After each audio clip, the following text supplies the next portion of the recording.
So days இப்படியே போச்சு. நான் வந்து எந்திரிப்பேன். எனக்கு வந்து இவ்ளோ தண்ணி குடிக்கணும்னு சொல்லிட்டு ஒரு சின்ன டார்கெட் இருக்கும். I will not reach it. At the end of the day நான் அந்த டார்கெட்ட ரீச் ஆயிட்டேனான்னு பார்த்தீங்கன்னா, இல்ல. ஸோ இப்படியே தான் டேஸ் போச்சு. தூங்கி எந்திரிப்பேன், தண்ணி குடிக்கணும்னு ஒரு டார்கெட் ஃபிக்ஸ் பண்ணுவேன். At the end of the day ஐயோ! நம்ம குடிக்கவே இல்லையே அப்படி சொல்லிட்டு. அதுக்கு ஒன் டே ஜஸ்ட் ஸ்டாப்டு. என்னது இது? வாட் ஆம் ஐ டூயிங்? தினமும் எந்திரிக்கிறேன், தினமும் ஒரு டார்கெட் ஃபிக்ஸ் பண்றேன், தினமும் I am saying lakhs and lakhs of reasons. அதுக்கப்புறம் அந்த ஒரு விஷயத்த என்னால பண்ணவே முடியலையே. வந்து தண்ணி எதனால நம்மளால குடிக்க முடியல? என்ன பண்ணா நான் வந்து அடிக்கடி தண்ணி குடிப்பேன் அப்படின்னு சொல்லிட்டு I was into researching my self. So தண்ணி வந்து ஈஸியாக அவைலபிளாக இருக்கிற மாதிரியான இடங்கள்ல நான் வைக்க ஆரம்பித்தேன். லைக் நான் வந்து காலைல தூங்கி எழுந்திரிச்சோடனே நான் வந்து ப்ரஷ் பண்ணுவேன்.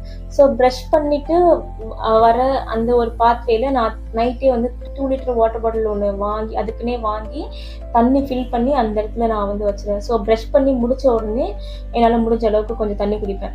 அண்ட் நான் முன்னாடி என்ன பண்ணிட்டு இருந்தேன்னா, தண்ணி வந்து அட்ட ஸ்ட்ரெச் பார்த்தீங்கன்னா லைக் முடிஞ்ச அளவுக்கு அப்படியே வயிறு ஃபுல்லாக ஆகிட்டும் மேலேயும் நான் வந்து நிறைய தண்ணி குடிக்கணும் அப்படின்னு சொல்லிட்டு தண்ணி குடிப்பேன். அதனால தான் எனக்கு வந்து த்ரோட் வந்து ரொம்ப வந்து எரிச்சலாக ஃபீல் ஆகும் எனக்கு.